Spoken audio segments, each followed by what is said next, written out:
For advertisement, call 8125893028. Our Gmail maxtvtelugu@gmail.com. Hi hello నమస్తే welcome to Max TV.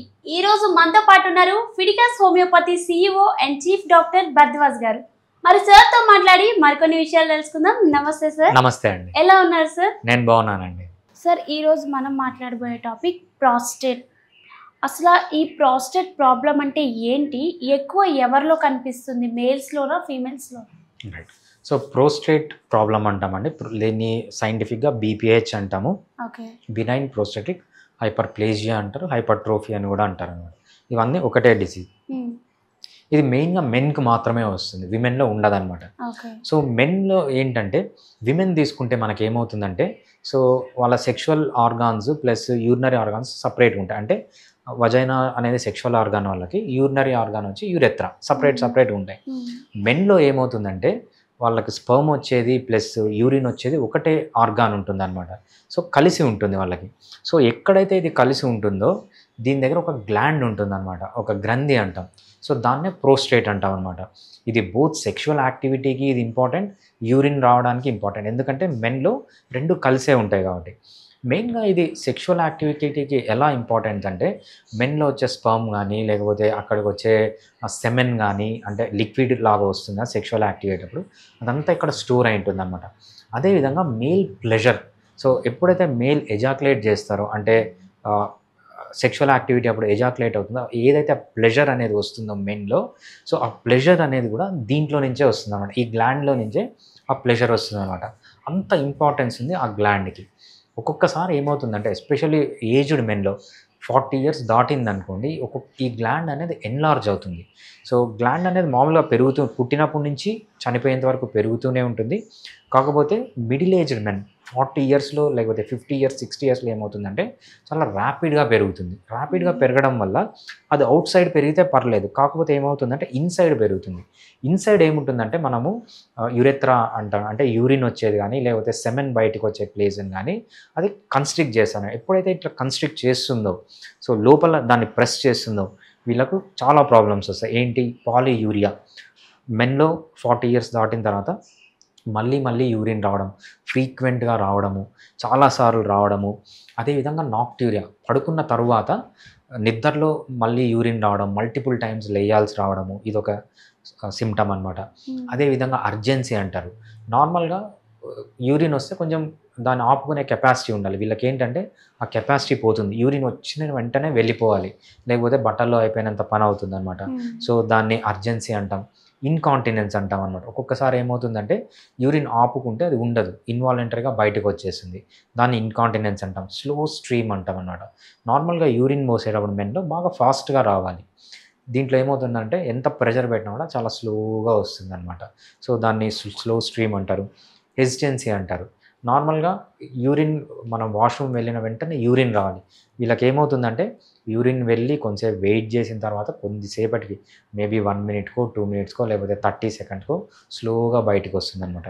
దాన్ని hesitancy అంటారు. అదేవిధంగా terminal dribbling.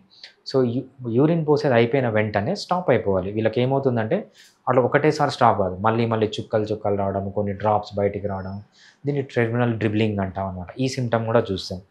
దాంతోపాటు ఇన్కంప్లీట్ బ్లాడర్ సెన్సేషన్. ఎన్నిసార్లు యూరిన్ పోయినా వీళ్ళకి ఏమనిపిస్తుంది అంటే నా బాడీలో ఇంకా, నా బ్లాడర్లో ఇంకా యూరిన్ ఉంది అనే ఆ సెన్సేషన్ ఉంటుందన్నమాట. సో ఇది కూడా ఒక సిమ్టమ్.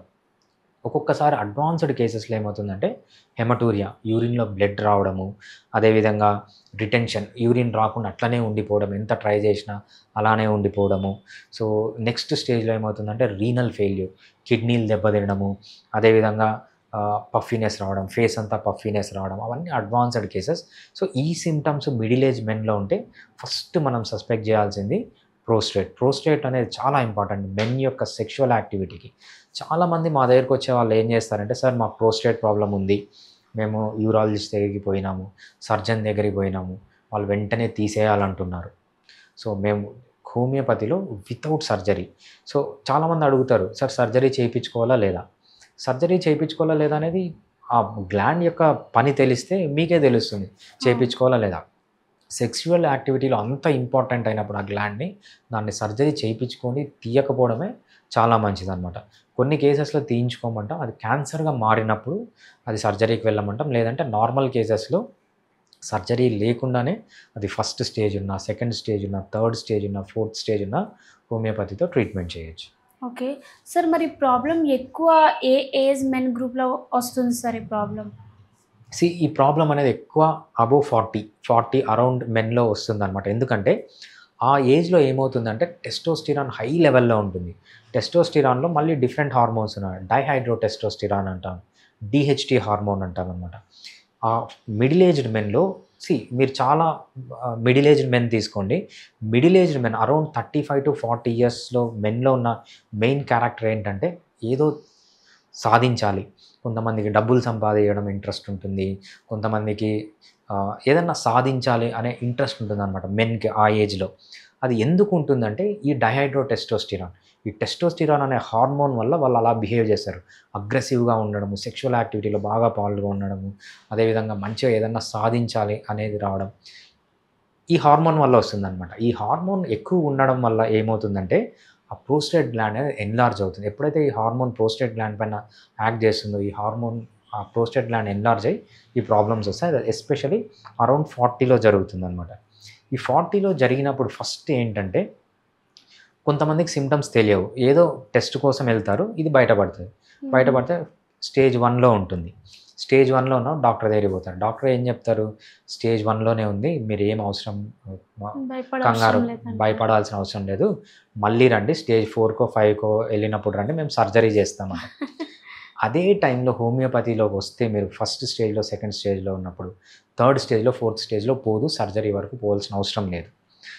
మీరు అలోపతి డాక్టర్లు చెప్పిన మాట వినకండి. ఎందుకంటే వాళ్ళకి ఇనీషియల్ స్టేజ్లో ట్రీట్మెంట్ లేదు కాబట్టి వాళ్ళు ఏం చెప్తారంటే మీరు పెద్దయినాక రండి మేము సర్జరీ చేస్తామంటారు. సో ఇదొక యాంగిల్ అనమాట. ఫస్ట్ స్టేజ్లో, సెకండ్ స్టేజ్లో ఉన్నప్పుడు కనుక మీరు వస్తే సిమ్టమ్స్ ఉన్నా లేకపోయినా సో బెస్ట్ ట్రీట్మెంట్ దొరుకుతుంది. థర్డ్ స్టేజ్, ఫోర్త్ స్టేజ్లో పోదనమాట. థర్డ్ స్టేజ్, ఫోర్త్ స్టేజ్లో ఉన్నా కూడా హోమియోపతిలో మంచి ట్రీట్మెంట్ ఉంటుంది. So without side effect surgery వరకు పోకుండా కూడా మనం కాపాడచ్చు. కానీ కొన్ని కండిషన్స్లో ఏమవుతుందంటే అది క్యాన్సర్గా మారుతుంది. క్యాన్సర్గా మారినప్పుడు మేము కూడా సర్జరీకి వెళ్ళమంటాము. క్యాన్సర్ లేనంత వరకు మీరు హోమియోపతితోనే వితౌట్ సర్జరీ ట్రీట్మెంట్ తీసుకోవచ్చు. ఈవెన్ సింగిల్ సైడ్ ఎఫెక్ట్ కూడా లేకుండా. మీకు ముందు ఎలా ఉందో సెక్షువల్ యాక్టివిటీ ఇప్పుడు కూడా అలానే ఉంటుంది. ఎటువంటి ప్రాబ్లం ఉండదన్నమాట.